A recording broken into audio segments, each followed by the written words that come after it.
Lewis Hamilton doesn't want Christian Horner as his team boss. Quite an interesting livery. Calling the delivery interesting is quite complimentary from you, although I can't complain because I got a free t-shirt from them, so it's a very nice livery. Does he need to wash the car of Zach Brown? McLaren seems to overcomplicate things. Welcome back to Paddock Update by GP Blog. We are in the US, or more specifically, one of us is in the US. I'll let you guess which one that is, because if you look around right now, we've got Tim Kraaij over in the paddock in Austin, Texas. I'm Jim Kimberley. I'm going to go through the weekend. Before we get started, please give us a like, a comment and a subscribe if you enjoy what we do. We've been doing Paddock Update all season long, bringing you everything from Formula One exclusively here on YouTube and now on Spotify. So thank you for all the support, but do let everybody know if you are enjoying it. Right, Tim, let's get started. And the first thing is a little unexpected after the last little while, but we're going into this Austin Grand Prix, which Lewis Hamilton famously enjoys. But there's some rumour about Christian Horner. Well, it started a little while ago about him getting in touch with pretty much every team, asking if there's any work going. But now it seems that Ferrari link has come in. What do the drivers, Hamilton and Leclerc, say about Christian Horner potentially joining the Scuderia? Yeah, I think Andy Cole said it best a few weeks back, where he said that Christian Horner is almost talking to every team right now. And it does feel like that, again, with this rumor linking him to Ferrari, where it doesn't feel like the right place for Christian Horner, because he wants to be a part owner of a team, which he will never be at Ferrari. Ferrari is a team that just signed a contract extension with Frederick Vasseur, signing him on for the longer term. You have Lewis Hamilton in place, and I'll come back later on that, but that doesn't seem like the right fit for Christian Horner anyway. So it feels like another addition to a lot of Christian Horner speculation. And I think it's still a matter of Christian Horner dropping a lot of stories in especially British media, trying to get his name out there, hoping that something will click. But this doesn't feel like the real next step for Christian Horner. And especially if you listen to the drivers, Charles Leclerc, put it a little bit aside. He didn't want to go into all those speculations, which he said were untrue. But I think the Lewis Hamilton comment was most clear, and he was like, the question was, would you like him to be a team boss? Do you think he would be a right fit for Ferrari? And the clear answer was no. Lewis Hamilton doesn't want Christian Horner as his team boss. And I think with the history those two have, it's quite reasonable why you would think Lewis Hamilton says that. A little bit as well with maybe the Fred Vasseur ties as well, because Lewis and Fred go way back into the GP2 days, so maybe a little bit of that. But Tim, I know you're a busy guy. I can't focus too much on this Hamilton Horner story, but I do want to talk about what was happening last time out with Singapore and Norris. It wasn't necessarily the team order scandal, which has dogged McLaren this year, but a little bit of bias maybe with Norris nudging past at the first lap, getting past Piastri. And now what's the look back on this? How did McLaren reflect on what happened in Singapore between their two drivers? Yeah, a very strange situation, to be honest, because when we joined in the Oscar Piastri session, it was quite clear that he was saying that they had talks after Singapore, like they always have, and that the conclusion of it all was that Lando Norris was to blame, that he was responsible for what happened, and that this was not the way McLaren wants to go racing to each other. And it does feel strange, though, because during that race, they didn't think of it because they didn't switch the places. After the race, Lando Norris was quite convinced in that he was in his own right. And now Oscar was saying, McLaren was on my side and should have been different the other way around. They were even talking, Lando himself as well, that there were repercussions for him. I don't know what repercussions you can have. Does he drive with the old front wing here to make things right? Does he need to wash the car of Zach Brown? I don't know what the repercussions are, but there are some repercussions. And I think Max Verstappen in the Dutch media session here as well said it best in saying that McLaren seems to overcomplicate things, and I think that is a real answer to all the things that are happening. And when both Piastri and Lando Norris got those questions, if McLaren maybe overcomplicates things, they agreed in some way because Lando Norris just basically said, "Oh yeah, if I look from the outside, I think maybe I would think the same." Yeah, if you're saying that, maybe you do overcomplicate things. If you're already saying that, and Oscar Piastri said, "Yeah, when I'm in the car, I'll always think that we're maybe overcomplicate things a little bit, but when we talk after it, it does make sense." And I think that is maybe the problem because we have a saying in Dutch where you say you can talk things who are not straight, you can talk them straight. And it does feel like it because with every situation, they find an angle how they can talk about it afterwards. They find a storyline that suits their policy of fair racing, but it does feel like they're making things so complicated, and it gets even more complicated with the races going on. And I think for the first time, you really felt today that both Lando and Oscar didn't really feel happy about how it was resolved after Singapore, and where during the whole season, every time there has been small incidents or small team order mishaps, they've always come back being happy, being cheering, and really in line with what McLaren wanted. I think this was the first time where you saw some doubts with Lando, but also with Oscar. You didn't feel like they were fully in line with everything that happened. I know from negotiating that if both people are unhappy, you've probably got the best deal. But it sounds like a little bit of Stockholm syndrome for both the drivers if they are going through the race unhappy and then getting happy afterwards with their captors or employers in this case. But we'll find out how it goes by the end of the season. If one of them's the champion, then McLaren, I guess, have done their job, no matter how complicated they made it. Maybe that's the way things should be, and we should all be taking inspiration from them. If we want to go into true complication, though, it's going back to the 2000s, as I remember it, when we had two Schumachers on the grid in Formula One. But tell me, with this news or this rumour about Christian Horner, about this possibility that we could have two Verstappens in Formula One, what's this story about, Tim?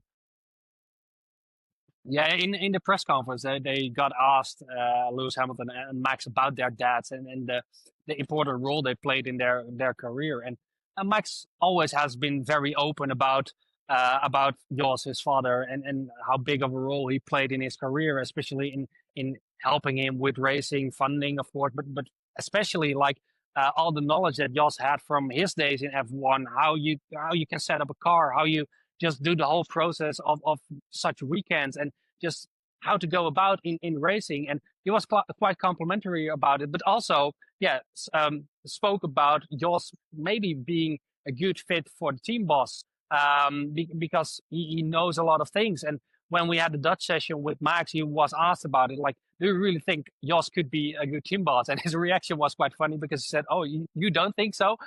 So there was already quite a clear, good indication. But yeah, he was speaking about, Jos is very straight in things, very good in the knowledge of cars. And I think that's something that we've seen with Max as well. That Max is very good in setting up cars as well and in guiding a team in the right way.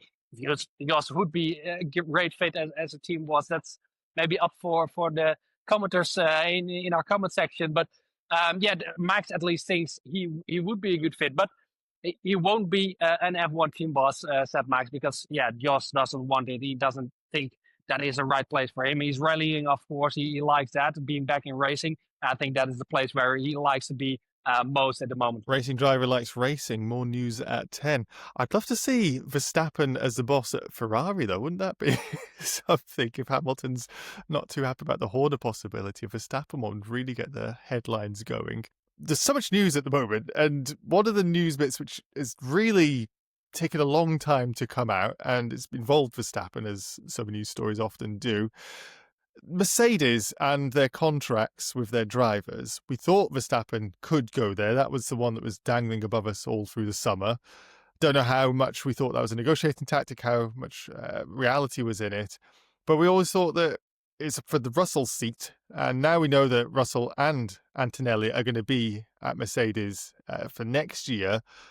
But are they going to be there beyond that, Tim? What do we know about the contract talks and the discussions and negotiations, the agreements that have come out of it? Yeah, it's unclear at the moment, and especially after the media sessions that we had today, because the announcement from Mercedes was very clear that both drivers are secured for 2026, and it feels like that is really the case because, we understand as GP blog that Russell at least has a multi-year deal, so that 2027 would be secured. But if you now look at how Russell reacted in the press conference, he was not that completely sure about 2027. And if you then look back at everything that happened around the Lewis Hamilton deal, I think we can go back when they said it was a multi-year deal as well on Lewis Hamilton and George Russell. But what happened? It was a multi-year deal, but it was a 1+1 deal, a deal where after 1 year they could both decide to split ways. And it does feel like, especially for Russell and probably for Antonelli as well, because he's not sure on 2027 as well, that they still have like this option. It doesn't feel like they have a proper multi-year deal in place where Russell is also secured for 2027 or 2028 and beyond. It feels again like a multi-year deal with some asterisks behind it. So I think Mercedes has done their job in securing that they have the possibility to maybe get someone else like a Max Verstappen in for 2027. And I think with this type of contracts, they have that possibility to make those changes in the future. Maybe go down the McLaren route of overcomplicating things with that contract, with these 1+1 deals. Let's finish with Red Bull then, and Racing Bulls coming out with quite an interesting livery for this weekend, Racing Bulls as well. But there's been so much talk about their seats, and they are now the ones, aside from Alpine, that we don't know about for 2026. Those drivers speculated. We mentioned last time when we spoke at Singapore about a new driver coming into potentially the Red Bull camp with Alex Dunn. They've got Arvid Lindblad in the junior ranks as well, ready to get graduating into Racing Bulls. But there are 3 drivers there now, Liam Lawson, Yuki Tsunoda and Isaac Hadjar. Hadjar, we believe, is probably the most likely candidate to go into Red Bull. But what's the story with these 3 seats and so many drivers swirling around them? What's the latest? Yeah, first of all, calling the delivery of Racing Bulls interesting is quite complimentary from you. Although I can't complain because I got a free T-shirt from them, so it's a very nice livery. Now on the whole Red Bull situation, I think it's quite clear that Isaac is going to Red Bull Racing, and they haven't tied the knot on that already. But I think everyone knows.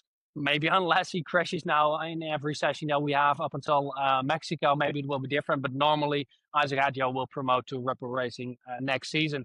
Now, if we're looking at the Racing Bull situation, I think that they want Arvid Lindblad in one of those seats, and the other seat is up for grabs for Liam and Yuki, and it's a straight fight between those two, showing what they've got. And yeah, Liam had some good momentum, but of course crashed 3 times in Singapore, so that was a very bad weekend for him. Yuki had a better weekend, but it was quite flat, not a high peak or anything like that. But it seems like they're fighting for their spot. And yeah, Red Bull talked about Mexico being the latest point of where they want to make a decision after the Mexico Grand Prix. So they have 2 races left to show themselves. Although when I asked Isaac about that, he was like, "Oh, I didn't even know that those were that was the deadline set for the seat for next season." So that was quite interesting.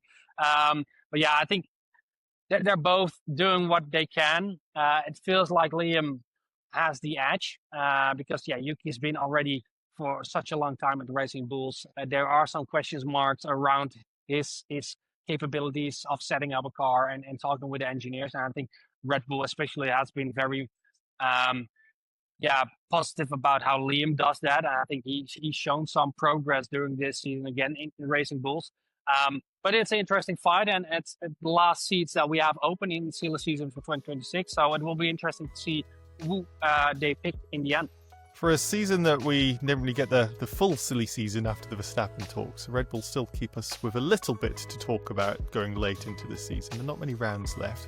Tim, thank you for everything you brought to us. I'm only jealous a little bit of that interesting T-shirt that you get, and obviously being in Texas.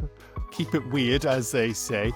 And everyone else, thank you for your support so far. Again, if you can, subscribe to the channel on YouTube or drop a like and follow us on Spotify if you're listening there. That'd be much appreciated. Until Sunday, we'll hear more from Tim on the ground, getting all the scoops that he can. We've been Paddock Update.